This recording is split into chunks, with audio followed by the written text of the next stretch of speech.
Caríssimos irmãos e irmãs, estamos celebrando hoje com toda a igreja o sexto domingo do tempo comum, o último domingo antes de iniciarmos o tempo da Quaresma, que é o tempo que nos prepara para a maior solenidade de nossa fé, que é a solenidade da Páscoa. E hoje, caríssimos irmãos e irmãs, quero fazer com vocês uma homilia muito simples, mas também uma homilia breve também, não é? Hoje é domingo de Carnaval. Nós estamos vendo que nossa igreja hoje está com menos gente do que o de costume, justamente porque muitas pessoas estão naturalmente nesses dias de Carnaval viajando. Mas as pessoas que me disseram que algumas pessoas comunicam ao padre, não é? Tem padre que exige isso, não é? O que é algo que não é muito correto, não é? Um padre precisa ter esse nível de intromissão na vida das pessoas, não é? Mas quando algumas pessoas dizem que vai viajar, né, eu dou uma bênção e tal, e digo assim: não esqueçam que tem que ir o quê? À missa, não é? A viagem não exclui ninguém do compromisso, do preceito, da lei de ir à missa. Sobretudo a missa, evidentemente, dominical. E também a missa da quarta-feira de cinzas, que é o dia com o qual nós iniciamos o tempo da Quaresma. Também aqui no nosso bairro nós temos também o Carnaval, não é? Aliás, graças a Deus que a prefeitura chegou para limpar esses banheiros químicos, porque ontem eu passei por aqui, no finalzinho da tarde, início da noite, e a rua já estava muito fedida, não é? Muito fedida. Eles queriam colocar novamente aqui, não é, Paulo? Queriam colocar os banheiros aqui no gradil da igreja.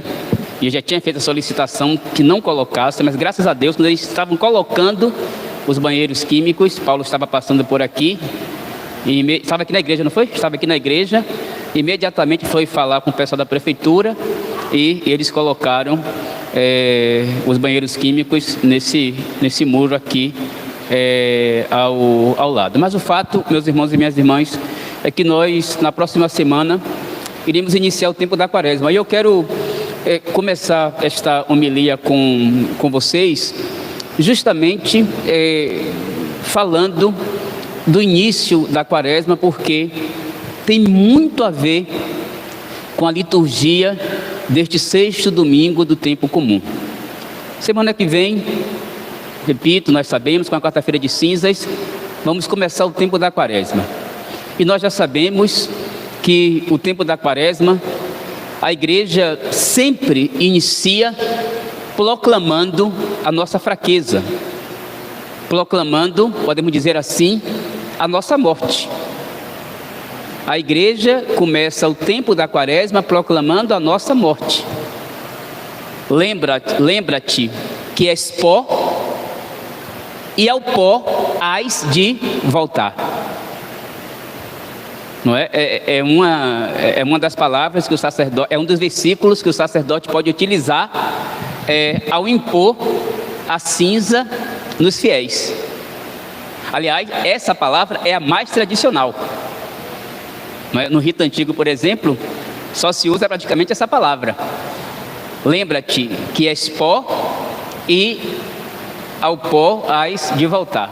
Vejam, enquanto o povo está fazendo a maior festa aí na folia, não é? No carnaval, aquela coisa toda, não é? O povo está aí nessa agitação toda, nessa exterioridade toda, entre aspas aqui, nessa alegria. As pessoas entusiasmadas dizem: isso aqui nas entrevistas, não é? Isso aqui é a melhor coisa do mundo, não é? Alguns até mais exagerados dizem assim: eu poderia morrer aqui na avenida, poderia morrer aqui em cima do trio, e outros, até como o nosso prefeito, não é? Que até uma pessoa que eu tenho uma grande estima, disse a determinada cantora que nos dias de carnaval está tudo liberado, não é? Vejam, essa é a situação do povo, do povão que está aí no carnaval, aqui e em outras cidades do Brasil. E a igreja, não é? E a igreja, que é uma estraga prazer, entre aspas, né? Uma estraga prazer, a igreja pede a gente que a gente morra. O mundão pedindo para a gente fazer festa a todo custo, e a igreja pede que a gente o quê? Morra. Por quê? O tempo da quaresma é para isso. É para lembrar que a gente vai o quê? Morrer. Que a gente é pó, e ao pó nós voltaremos. Então, meus irmãos e minhas irmãs, por que é, Padre Sérgio, que a igreja começa proclamando no início da quaresma a nossa morte, que a gente é pó? Porque a igreja é um estraga-prazer? Não. Porque a igreja, ela nos ama. É uma mãe. É a nossa mãe católica. E porque ela nos ama, ela quer o que, Padre Sérgio, para nós? A verdadeira vida. A verdadeira felicidade. E nós já sabemos, meus irmãos e minhas irmãs, é verdade de fé, que a verdadeira vida para nós, a verdadeira felicidade para nós, se chama céu, se chama eternidade, se chama paraíso. E para que eu vá para o céu, eu preciso o quê, Padre Sérgio? Me converter. Então a igreja inicia o tempo da quaresma proclamando que nós somos pó. Para quê? Para que nós nos convertamos. E o que é se converter, Padre Sérgio? Se converter é amar a Deus. A conversão é algo positivo. É amar a Deus e deixar de amar aquilo que ofende a quem? A Deus. E o que é que ofende a Deus? Os nossos pecados, as nossas infidelidades, o nosso orgulho, a nossa prepotência, a nossa vaidade. Ou seja, são essas realidades que eu preciso deixar para amar a Deus, porque amar a Deus para mim é a vida. Fazer a vontade de Deus para mim é o quê? É a vida. Agora, entregar simplesmente aos meus próprios sentimentos é o quê? A morte. Então, eu preciso morrer para o pecado, ou seja, para aquilo que ofende a Deus, para viver para quem? Para Deus. É por isso que a igreja começa o tempo da quaresma proclamando isso, que nós somos pó. Então, se é verdade que nós somos pó, se é verdade que podemos morrer a qualquer instante, a qualquer momento, como alguns dizem, repito, mais exaltados no carnaval, eu poderia morrer aqui e morreria feliz. Então, de fato, as pessoas podem morrer no carnaval, pode ter infarto, pode morrer até mesmo, o que é algo terrível, pela violência. No dia que começou o carnaval, acho que foi na quinta, né? Começou na quinta. Foi, quarta-feira, começou quarta, não é? Eu não sei se foi quinta ou sexta. Eu fui almoçar com meus pais. Não sei se foi quinta-feira ou sexta. Eu fui almoçar com meus pais. E acho que foi, não sei se foi sexta ou quinta, não me lembro agora. Mas eu fui almoçar com meus pais, estava passando a reportagem, não é? Já sobre o carnaval. E a apreensão, não é, de objetos feito pela polícia. Mas, gente, é uma coisa terrível. Facão, não é? Arma de fogo, chave de fenda, faca, elementos cortantes. Mas assim, era uma quantidade imensa. Eu fico imaginando, não é? Não vamos agora demonizar o carnaval, mas eu fico imaginando uma pessoa que vai se preparar para ir para o carnaval e ela diz assim: eu vou colocar aqui um facão na minha cintura. Veja que coisa, eu não sei nem como classificar isso. Eu não tenho uma palavra melhor do que essa: diabólico. É diabólico uma pessoa que, sei lá, vai para uma festa e eu vou colocar aqui um facão ao lado. Essa pessoa, ela, na minha opinião, ela já está indo para essa festa, mas o quê? intencionada. Se tiver qualquer confusão, essa pessoa vai tirar a vida de outra e vai colocar também a sua vida em quê? Em risco. Ou seja, então de fato a pessoa pode morrer no carnaval, como nós podemos morrer até mesmo estando dentro de onde?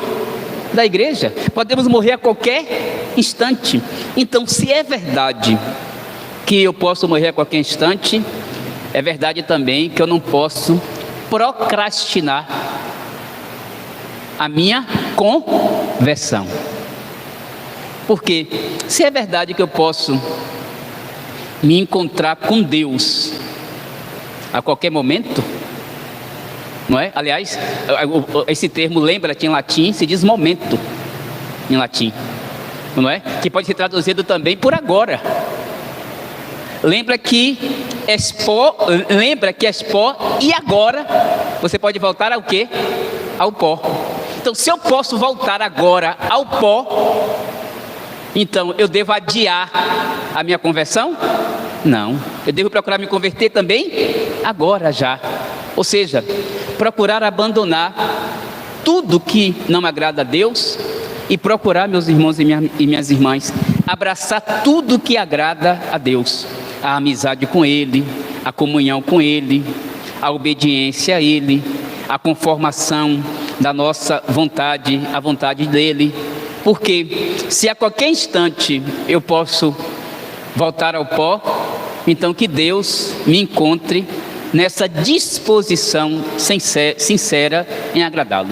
Pois bem, meus irmãos e minhas irmãs, o evangelho da missa de hoje, aliás, toda a liturgia da missa de hoje, né, sobretudo a primeira leitura do evangelho de hoje, que falam da mesma coisa, que falam da situação do leproso, fala exatamente disso, de que nós, caríssimos irmãos e irmãs, se quisermos realmente uma vida com Deus, nós precisamos abandonar tudo aquilo que nos faz morrer para Deus. Eu vou dizer aqui uma coisa a vocês que eu acredito que eu nunca disse numa pregação sobre este evangelho aqui em Piripiri. Acredito que eu nunca tenha dito. Mas nós ouvimos na primeira leitura da missa de hoje que a situação do leproso em Israel não era fácil. Não é? O leproso, além de sofrer pessoalmente, ele sofria do ponto de vista familiar, social e, o mais importante, ele sofria do ponto de vista religioso, do culto, da liturgia. Porque se uma pessoa fosse diagnosticada com lepra, imediatamente, a lei mandava, está no Levítico, capítulo 13 e 14. A primeira leitura da missa de hoje é só um pedacinho. Se quisermos compreender bem qual era a situação dele, do leproso, nós temos que ler todo o capítulo 13 e todo o capítulo 14 do livro do Levítico. Mas era uma situação terrível. Repito, além do sofrimento pessoal, porque a depender da gravidade da lepra, todo o seu corpo ficava o quê, Padre Sérgio? Deformado. Eu já contei aqui a vocês que quando era seminarista, eu fiz pastoral no leprosário, que ficava ali no bairro de Casazeiras. Quem cuidava naquela ocasião do leprosário era o padre André Seltan, é um padre belga, não é? Que já está aqui na nossa arquidiocese há muitas décadas, que trabalha aqui na nossa arquidiocese. Hoje ele está na cadeira de roda, bem velhinho, não é? Não sei se ainda celebra, mas atualmente ele mora na paróquia de Pau da Lima, aqui Nossa Senhora Auxiliadora, com o padre Jorge Brito. Já deve ter seguramente o padre André Seltan mais de 90 anos, não é? E ele dedicou boa parte do seu sacerdócio aos hospitais de Salvador, não é? Sobretudo Otávio Mangabeira, Ana Nery, Santa Terezinha, não é? Roberto Santos, Hospital Geral. Ele dedicou boa parte da sua vida, do seu sacerdócio, a trabalhar com os enfermos, e ainda era pároco aqui da paróquia de São Lucas, no bairro de Palmiúdo. Um grande sacerdote, o padre André Sultan. Era ele e um outro sacerdote também, o Monsenhor Fires, também belga, que já faleceu. Eram três belgas. não é? Era o padre André Sotan, que está vivo, o Monsieur Fires, belga também, que já faleceu, e a irmã Maria, que me parece também já faleceu ou está na Bélgica. Dedicaram muito tempo a trabalhar com os doentes. E ele cuidava do leprosário. Tinha um grande vigor pastoral, sobretudo com os doentes, do padre André. E era impressionante porque visitávamos, a gente só visitava eles e participava da missa. A maioria deles participava da missa de cadeira de rodas. Era impressionante que a gente ia fazer a visita dia de sábado. Aí vinha um sábado, quando era no sábado seguinte que a gente encontrava aquela pessoa, já perdeu 2 dedos, já perdeu uma parte do nariz, já perdeu uma parte do rosto. Então, hoje, graças a Deus, tem um tratamento mais adequado para essa doença que não pode mais chamar de lepra, não é? O nome oficial é mal de Hansen, não é? O nome correto é mal de Hansen. Falar lepra hoje é politicamente incorreto, não é? Você pode até levar um processo, porque o nome da doença justamente hoje é mal de Hansen. Então o leproso ele ficava deformado.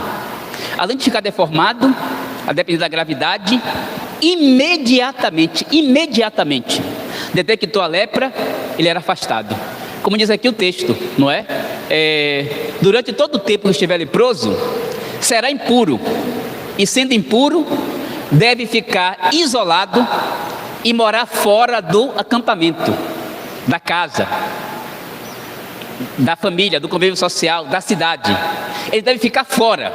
E não somente isso, um pouco antes, o texto diz que o homem atingido por este mal andará com as vestes rasgadas, os cabelos em desordem e a barba coberta, e gritando: impuro, impuro, impuro, para que ninguém o quê? Se aproximasse. Então ele sofria. Aqui, meus irmãos e minhas irmãs, entendam, aqui não é uma impureza moral, é a chamada no Antigo Testamento impureza legal. Era a lei que determinava isso. E por quê, Padre Sérgio? Essa é a pergunta que eu quero fazer para vocês, não é? E por quê? Por que a lei proibia isso? Vejam, não é? A palavra de Deus diz assim, que só os vivos podem louvar a quem? A Deus. Os mortos não podem louvar a Deus. E isso aqui é sério. Só os vivos podem louvar a Deus. Os protestantes, por exemplo, não entenderam nada. Eles nos acusam, por exemplo, quando rezamos pelos mortos, de invocar os mortos. Não. A gente reza pelas almas do purgatório. E para nós, os santos, eles estão mortos? Os santos estão onde? No céu. Em alma. O corpo ainda não, mas em alma já estão. Então, os santos estão vivos. Por isso nós pedimos o quê? A intercessão deles. Porque eles estão vivos no céu. Por isso pedimos a intercessão deles. Então, os mortos não podem louvar a Deus. E para os judeus, não é? Para a lei antiga de Israel, que Jesus, ele rompe com essa lei legal, com essa lei ritual, ele rompe com essa lei. É por isso que, escute, os judeus não podiam tocar numa pessoa o quê? Morta, nem mesmo no caixão. É por isso que uma mulher, quando tinha um período menstrual, ela precisava ficar onde? Em casa. Quando dava a vida também, por quê? Porque verter, derramar sangue é uma espécie também de perder o quê? A vida. Porque o sangue é o quê? A vida. Veja, Jesus vai dar a vida dele como? Derramando o quê? O sangue. Não é? Derramando sangue. E hoje a gente às vezes utiliza algumas expressões, não é? Sem refletir muito. E de maneira assim, muito superficial e banal. O menino começou já a namorar com a namoradinha, não é? Eu mesmo não aguento. É vida para lá, é vida para cá. Aí a gente pergunta, você derrama seu sangue por ela? Você derrama seu sangue? Porque derramar o sangue é entregar o quê? A vida. A gente não está fazendo o mínimo às vezes, não está fazendo o menos, quanto mais entregar o quê? A vida. Então, para os judeus, não é? Algumas práticas era como que perder a vida, era como que estar o quê? Morto. E morto pode louvar a Deus? Então, por isso que quando alguém morria, não se podia tocar no caixão, na esquife, se segurava, se sepultava fora da cidade.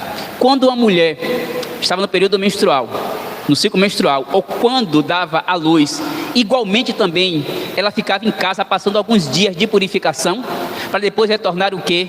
Ao templo, para a circuncisão e, no caso de uma criança, para a apresentação do menino, da menina, 8 dias ou 40 ou 80 dias para passar aquele tempo de purificação. A mesma coisa, quando um judeu saía para a guerra e fosse casado, ele não podia ter intimidade com sua esposa, com sua mulher. Ele não podia ter intimidade, porque na intimidade ele teria ejaculação, e tendo ejaculação é derramar o que, Padre Sérgio? A vida. É uma espécie de quê? De morte. E os mortos não podem louvar a quem? A Deus. Era algo legal. Era o que a lei, o que, Padre Sérgio? Determinava. E isso vale também igualmente para quem? Para o leproso. O leproso que ia perdendo parte do seu corpo, ele estava perdendo o que? A vida. Então por isso ele era o que? Afastado. Porque os mortos não podem louvar a quem? A Deus. Então vejam, a imagem do leproso é essa. É alguém que está cheio de quê? De morte. Essa é a imagem do leproso. É alguém que está cheio de morte. Mas ainda assim, cheio de morte. O Evangelho diz o quê? O Evangelho de hoje. Que um leproso chegou perto de Jesus. Isso aqui é extraordinário, não é? Aqui os padres dizem que, primeiramente, esse leproso demonstra uma grande fé, uma grande confiança em Nosso Senhor. Não sabemos quem ele é, não tem nem nome, pode ser qualquer um. Ele demonstra uma grande fé, porque ele está cheio de morte. Ele sabe que não pode se aproximar, não é? E ele se aproxima e cai de joelhos. São Lucas, o mesmo evangelho está em São Lucas capítulo 5. São Marcos e São Mateus dizem que ele caiu de joelhos. São Marcos capítulo 1, São Mateus capítulo 8. Então os dois evangelhos dizem que ele caiu de joelhos.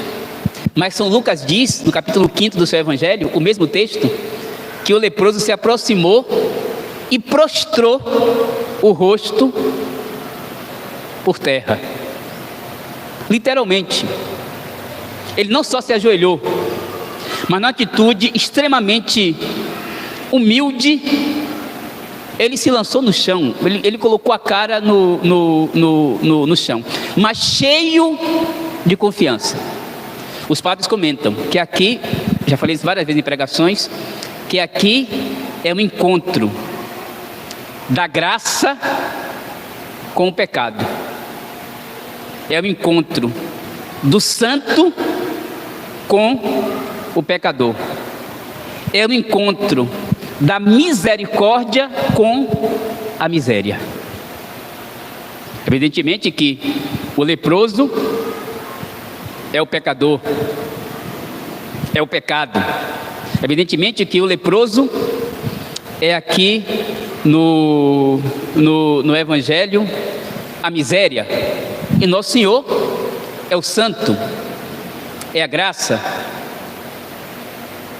Porém, meus irmãos e minhas irmãs, São Lucas tem um detalhe que Marcos e Mateus não têm. São Lucas, um pouquinho antes de Jesus encontrar com um leproso, no Evangelho de São Lucas, o texto está no capítulo 5. No capítulo 4 de São Lucas, o Evangelho diz assim, que Jesus entrou na cidade cheio do Espírito, cheio de vida. O Espírito é a vida. O Espírito é a vida da igreja, é a alma da igreja.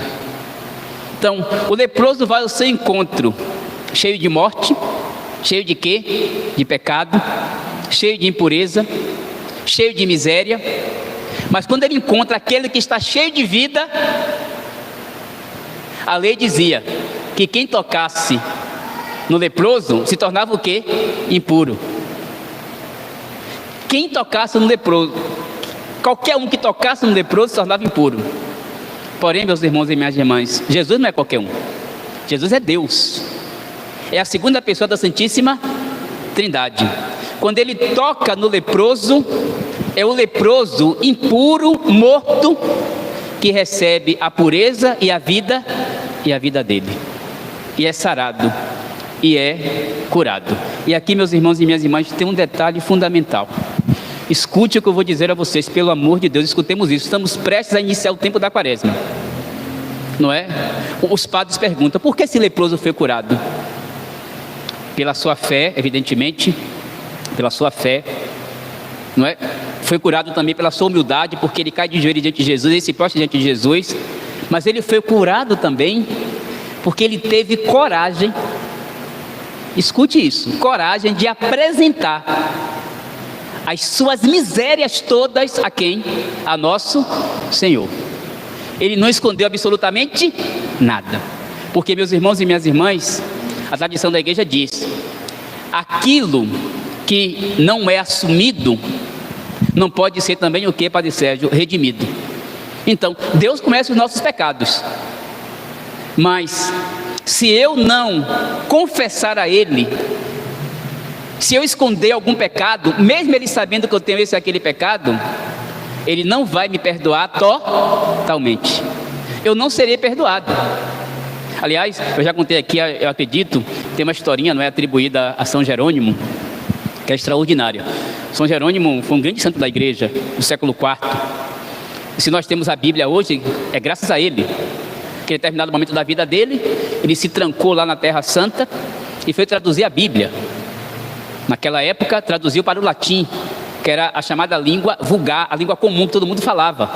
Traduziu do grego e do hebraico, e também algumas partes do aramaico para o latim, e assim todos tiveram acesso à Bíblia. E assim nasceu também todas as traduções em todas as línguas que nós temos hoje da Bíblia, graças a São Jerônimo. Mas São Jerônimo, que foi secretário do Papa Dámaso, também santo São Dámaso, vou contar uma coisa deles aqui, eu gosto muito dele, sou devoto dele inclusive, por causa da Bíblia, sobretudo. São Jerônimo, em determinado momento da sua vida, ele tinha alguns interesses, e um dos interesses dele era ser Papa. Ele queria ser Papa da igreja. Veja, imagine, não é? Tudo bem, ele tinha muita chance, porque ele era secretário do Papa Santo, São Dámaso. Então ele queria ser Papa, e por essa razão ele desmerecia profundamente todos os bispos, quase todos os bispos e todos os padres daquela época. Ele desmerecia, ele criticava, ele dizia: não, esse não sabe falar, não, esse aqui não sabe pregar, não, esse aqui não entende nada, esse aqui não tem condições, esse aqui não sabe dialogar, esse aqui não tem conhecimento nenhum. Ele desfazia dos padres e dos bispos. Então, como ele viu que ele não teria chance nenhuma de ser Papa, ele, muito triste, foi para a Terra Santa, foi para Israel, foi para Belém, e se trancou lá, numa gruta em Belém. Ele já tinha toda essa inclinação para a vida também monástica, né, para a vida eremita. Foi se trancar lá numa gruta em Belém, para viver ali só da oração, do trabalho manual, da meditação, etc, etc, não é? E diz a história que uma certa vez ele estava rezando e Deus lhe apareceu. O próprio Deus lhe apareceu, não é? E ele começa a dialogar com Deus. E Deus então pergunta assim: Jerônimo, não é? O que é que você tem ofertado a mim? O que é que você tem me dado? O que é que você tem me ofertado? Aí ele começa a dizer: tenho lhe ofertado minha oração, tenho lhe ofertado o sacrifício da missa, tenho lhe ofertado os meus estudos, tenho lhe ofertado isso, tenho lhe ofertado o meu trabalho manual, tenho lhe ofertado a minha caridade. Quando alguém chega aqui me pedindo um conselho, não é que era muito comum as pessoas procurarem os monges no deserto para um aconselhamento. Quando eu posso, também ter oferecido ajuda aos mais necessitados. Então eu tenho oferecido tudo isso. Então Deus lhe diz assim, não é? Mas não falta nada. Não falta você me oferecer nada. E ele fica refletindo, né, Jerônimo? Não, Senhor, eu tenho lhe ofertado toda a minha vida, esses anos todos. Então Deus lhe diz: tem sim, tudo isso você tem me ofertado. Porém, você não tem me ofertado os seus pecados. Você não tem me ofertado os seus pecados. Ou seja, as realidades, naquele momento para ele, mais importante, claro, a missa é a mais importante de todas, mas os seus pecados, Jerônimo ainda não tinha ofertado a quem? A Deus. Sua vaidade, ele teve em certo momento, seu desejo de ser papa, não é? A sua crítica desnecessária aos bispos e aos padres, em virtude de desmerecê-los, para que ele fosse eleito, para que ele fosse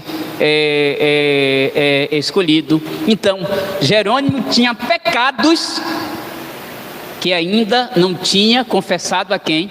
A Deus. Deus conhecia os pecados? Claro, porque Deus conhece todas as coisas, mas como a gente ouviu aqui no Salmo da missa de hoje, não é? Se o pecado não for confessado, não é? Se a falta não for conhecida, ou seja, se eu não falar, se eu não confessar, ela também não será o quê, Padre Sérgio? Ela também não será perdoada.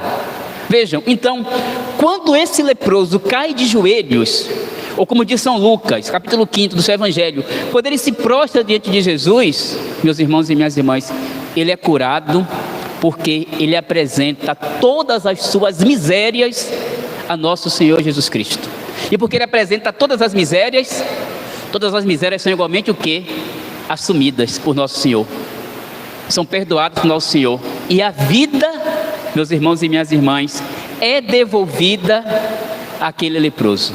Meus irmãos e minhas irmãs, se tomássemos aqui o Evangelho ao pé da letra, ele não se aplicaria aqui a nenhum de nós. Não se aplicaria a nenhum de nós. Eu conheço todos vocês, ao menos de vista, e vocês que estão aqui não sofrem do mal de Hansen. Nenhum de nós aqui sofre do mal de Hansen. Eu já disse aqui a vocês que eu conheço um sacerdote que sofre desse mal. Só que ele vive a vida dele de maneira o quê? Normal. Faz o tratamento, toma as medicações, não é? De fato, ele teve manchas no corpo, mas essas manchas, elas não progrediram, não é? E ele convive bem e normalmente fazendo o seu tratamento, mas nós temos ainda hoje, aqui e acolá, um outro caso, não é? De mal de Hansen, gravíssimo, onde a pessoa realmente vai perdendo o quê, Padre Sérgio? Parte do seu corpo, não é? Então, se tomássemos aqui ao pé da letra, o Evangelho não se aplicaria aqui a nenhum de nós, porque nós não sofremos do mal de Hansen. Porém, já sabemos, e essa homilia já deu sinais disso, para que nós compreendamos que existe uma lepra maior, não é? Existe uma lepra maior. Para os judeus, a lepra estava mais no campo legal, e para nós hoje, a lepra, ela está no campo moral. Ou seja, não é? A pior lepra que existe, não é? A lepra da alma, que nos deforma mais do que qualquer lepra física. Ela se chama o quê? Pecado. Então, a lepra que mais deforma o homem não é a lepra física, é a lepra do quê, Padre Sérgio? Do pecado. E o pecado faz o quê conosco? Sobretudo aqui o pecado mortal, mas também o pecado venial, que vai se repetindo diversas vezes, que vira um hábito, que vira comum. O que é que o pecado faz, Padre Sérgio? Nós já aprendemos, o pecado mata em nós a vida de quem? De Deus. Mata a vida da graça, mata a vida sobrenatural. É isso que o pecado faz conosco, e essa é a pior morte. Essa morte é a pior, essa lepra é a pior, porque faz morrer em nós a vida de Deus. E nós temos um remédio. Não é? Qual é o remédio para isso, Padre Sérgio? A confissão. Qual é o remédio para isso? Falava no domingo passado aqui na homilia. A luta diária, o combate diário para fazer a vontade de quem? De Deus, para obedecer a Deus. A obediência a Deus, a amizade com Deus, a participação, sobretudo aos domingos, na Santa Missa, a oração pessoal, a meditação da Palavra de Deus, essa ou aquela penitência que eu faça. Tudo isso é o que, Padre Sérgio? É o remédio para que eu seja curado dessa pior lepra, que é a lepra do pecado. Vejam, não é? Os homens de hoje, tão indiferentes a Deus, tão senhores de si mesmos, os homens de hoje não entendem isso. E, infelizmente também, muitos cristãos, muitos católicos também, têm essa mentalidade diabólica de que quem determina se isso ou aquilo é pecado, sou eu, e não mais Deus. E quando isso ocorre, nós, apesar de batizados, apesar de católicos, vivemos a fé como pagãos. Por quê, Padre Sérgio? Porque justamente nós perdemos a consciência desse terrível mal que se chama o quê? Pecado, que mata em nós a vida de Deus. É por isso, meus irmãos e minhas irmãs, que nós temos 40 dias, não é, de penitência. 40 dias para quê, Padre Sérgio? Para que de fato eu possa morrer. Mas morrer para o quê? Para o pecado. Lutar contra o pecado. Lutar contra essa lepra que mata em mim, em nós, a vida de Deus. Então vamos pedir a Nosso Senhor, meus irmãos e minhas irmãs, que já iniciando semana que vem a quaresma, que tenhamos a fé e a humildade desse leproso. A fé e a humildade desse leproso. A fé para se aproximar de Nosso Senhor, a humildade para se prostrar diante dele, mas também que o Senhor nos dê a coragem de colocar diante dele as nossas misérias. Repito, um pecado que não é confessado, ele não é o que, Padre Sérgio? Perdoado.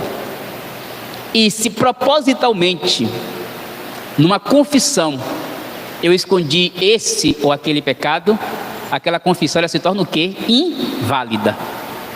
Uma coisa é, eu vou me confessar, pode acontecer, eu até fiz um exame de consciência, mas quando chegou na hora de me confessar, eu esqueci esse ou aquele pecado.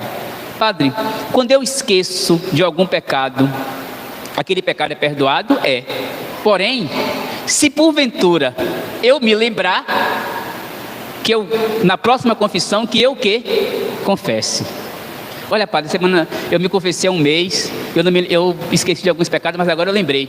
Então hoje eu estou confessando aqueles pecados que eu lembrei.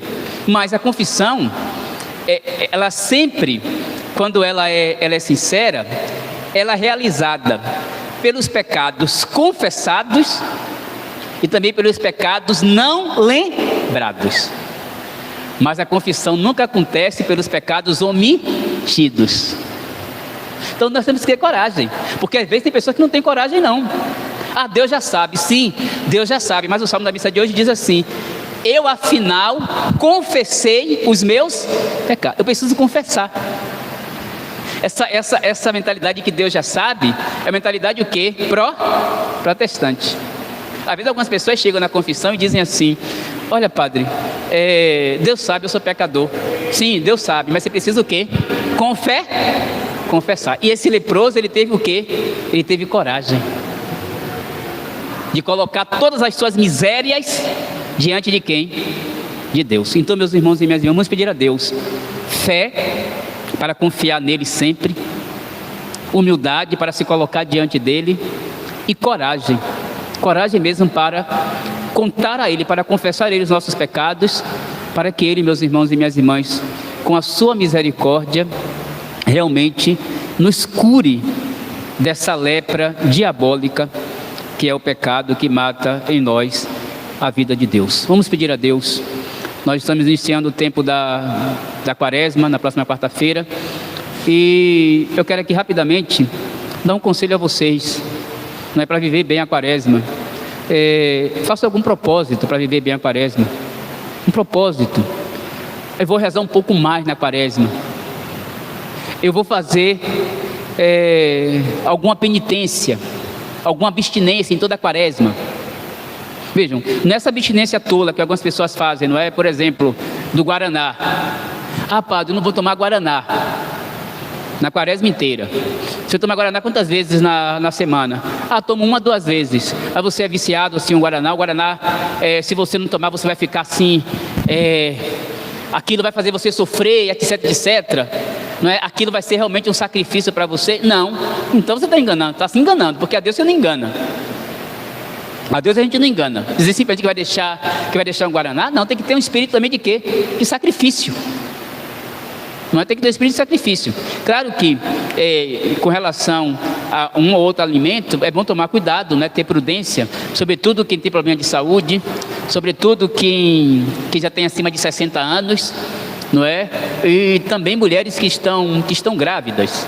Então, se você tem algum problema de saúde, sei lá, hipertensão, diabetes, etc, etc, ou outra enfermidade, se você tem mais de 60 anos, ou se você é uma mulher que está grávida, então, é claro que você não está obrigada, de maneira nenhuma, a fazer algumas práticas quaresmais, que exija um sacrifício um pouco maior. Mas se não tiver essas situações, todos nós podemos e devemos oferecer a Deus um sacrifício, não é? Por exemplo, um sacrifício bom, não é, para alguns, ler um livro para alguns é um sacrifício. Eu até já indiquei aqui alguns livros para o tempo da quaresma. Por exemplo, A Paixão de Cristo, de Santo Afonso Maria de Ligório. Também a gente encontra fácil na internet, até em PDF, Meditações Diárias para a Quaresma, também de Santo Afonso Maria de Ligório.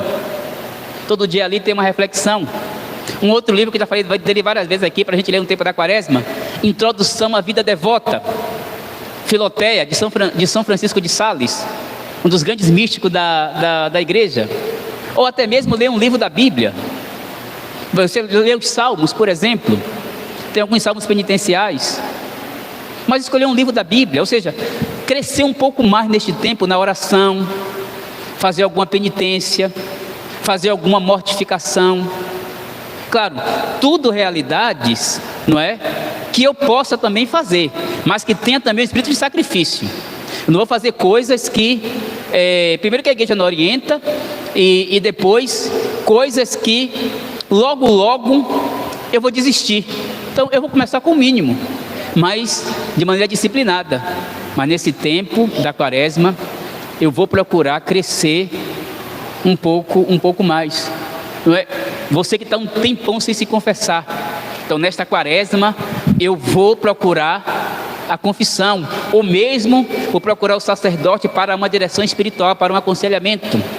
Mas, meus irmãos e minhas irmãs, não permitamos que o tempo da quaresma seja um tempo que se repete todo ano, não é como se fosse algo que nós já sabemos, que nós já conhecemos. Não, tem que ser uma oportunidade para, como esse leproso, se colocar diante de Deus e procurar crescer, procurar amar mais a Deus, que é o mesmo que se converter, agradar a Deus, abandonando evidentemente tudo que desagrada a Deus. Peçamos a Deus que a sua palavra, caríssimos irmãos e irmãs, forme o nosso coração e inspire a nossa vida, as nossas ações. Creio